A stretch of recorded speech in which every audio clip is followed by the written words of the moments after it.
도널드 트럼프 전 대통령이 케빈 맥카티 공화당 하원 원내대표에게 지지 선언을 보냈습니다. 이게 지난 토요일 날 지지 선언이 나왔습니다. 그런데 이것이 뉴스거리가 될 수 있는 이유가 뭐였느냐? 결국에는 케빈 맥카티 의원이 예전에 트럼프 대통령이 두 번째 탄핵당하던 상황, 그러니까 1월 6일 사태가 벌어졌을 때 공화당 내부의 지도부들이 서로 전화통화 회의를 하면서 그런 이야기를 했었죠. 트럼프 대통령한테 지금 사퇴하라고 지금 우리가 요구해야 되는 것 아니냐. 이런 이야기들이 나온 거를 지금 뉴욕타임스에서 폭로하는 기사를 내보낸 적이 있습니다.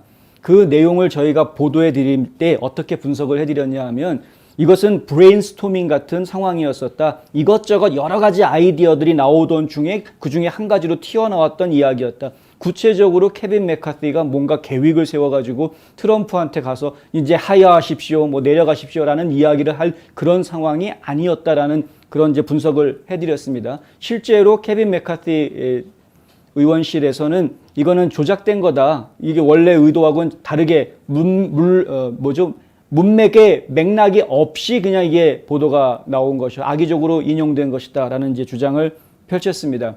그런데 트럼프 대통령도 좀 실망스러운 그런 말이기는 했지만은 그럼에도 불구하고 완전하고 전적인 지지를 케빈 맥카티한테 보내겠다라고 정식으로 이제 발표를 한 것이죠. 이 성명서에 보면 이렇게 이야기가 나옵니다.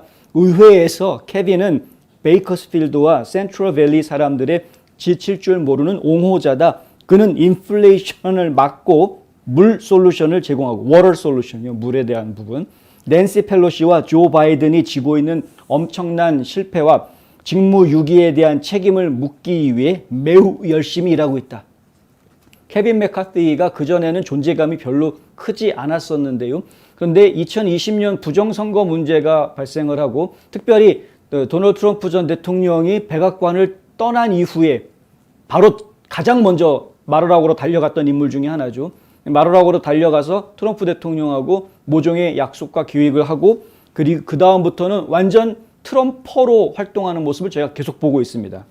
그러니까 이 케빈 맥카티의 충성심에 대한 트럼프 대통령의 그 인식, 인정 이것은 변함이 없는 상태다. 공화당 하원 전당대회에 풍부한 기금을 가져다 준 것으로도 이 케빈 맥카티의 공로를 인정할 수밖에 없다는 이야기도 있는데요.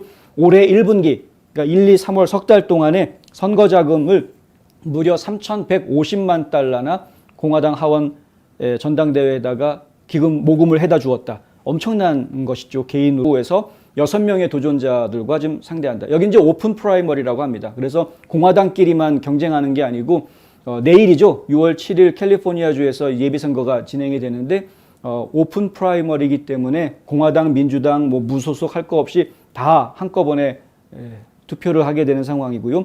6명의 도전자를 지금 상대한다. 뭐 당연히 승리가 예상이 된다라는 이제 이야기가 나오고 있습니다만은 어쨌든 그렇고요.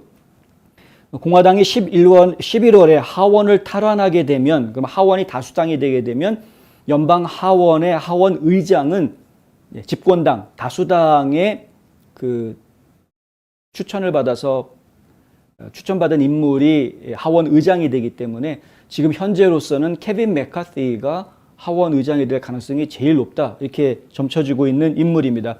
트럼프와 맥카시와의 관계는 한 6년 정도 우여곡절 끝에 계속 지속되어 오고 있다. 이런 이야기들도 보도가 되고 있고요.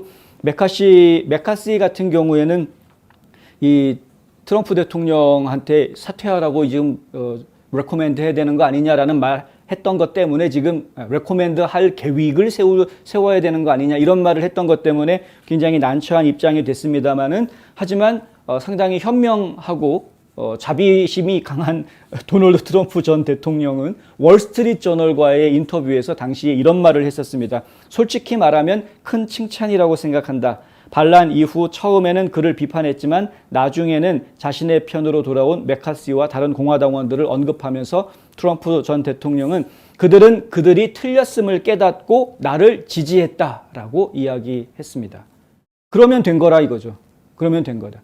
그런데 본인이 틀렸음에도 불구하고 끝까지 똥꼬집 부리고 내가 맞았다라든가 아니면 내가 틀릴 수밖에 없었던 건 네 탓이야라든가 뭐 이상한 이야기들을 계속 하면 그거는 받아줄 수가 없다라는 겁니다. 심지어는 하나님도 그렇습니다. 하나님도 회개해라. 그러면은 사랑으로 용서해 주는데 회개하지 않는 사람들은 용서해 줄 방법이 없는 겁니다. 용서는 일방적인 것이 아니다는 것이죠. 이걸 저희가 분명히 깨달아야 합니다. 그래서 트럼프 대통령이 하는 행동이 저희가 굉장히 신의가 있는 행동이다라고 이야기할 수 있는 것이고요. 그리고 그래서 이 과정에서 저희가 하나의 메시지를 좀 읽어야 됩니다. 우리가 인간이기 때문에 실수할 수 있습니다. 잘못할 수도 있고요. 실언할 수도 있고 잘못된 행동을 할 수도 있습니다. 그런데 했으면 빨리 돌이켜야죠. 내가 이거 잘못한 거였구나. 빨리 돌이켜서 그건 내가 잘못한 거다. 실수한 거다. 앞으로는 그렇게 하지 않을 것이다. 라는 각오를 세워야죠.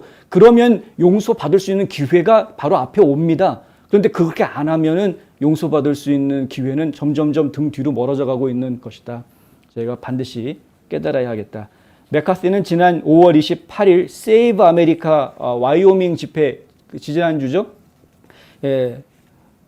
버추얼로 온라인으로 화상으로 해가지고 지지 연설을 했었습니다. 해리엇 헤이그먼 후보에 대한 지지 연설을 해주었는데 그게 이제 이 지역의 리츠 체니 때문에 리츠 체니를 상대해서 헤이그먼을 트럼프 대통령이 지지해가지고 내밀었던 것이어서 그랬던 거죠. 그런데 그 전에 소문이 어떻게 나 있었냐 하면은 케빈 맥카시가 리츠 체니를 지지했다 이런 소문이 돌았었습니다. 하지만 5월 28일 날 이 집회할 때 이렇게 한 것으로 보아서, 그러니까 헤이그먼을 지지하는 트럼프 집회에 영상으로 찬조 출연하고 지원 유세를 해준 것으로 보아서 리츠 체니를 지지하는 것이 전혀 아니다라는 것이 확인이 된 거죠. 그러니까 지금 공화당 내부에서 지금 공화당원 의원들 간에 이간질을 시키려고 하는 여러 가지 악성 루머들과 추측성 소식들이 지금 여기저기 돌아다니고 있는 것을 저희가 보고 있다. 저도 좀 정신 바짝 차리고 되도록이면 추측성 보도들은 전달하지 않도록 최선을 다하겠습니다만은 하여간 지금 혼탁하게 만드는 그런 가짜 뉴스들이 지금 상당히 많이 돌아다니고 있다. 이것도 저희가 함께 지금 기억을 해야 되겠습니다.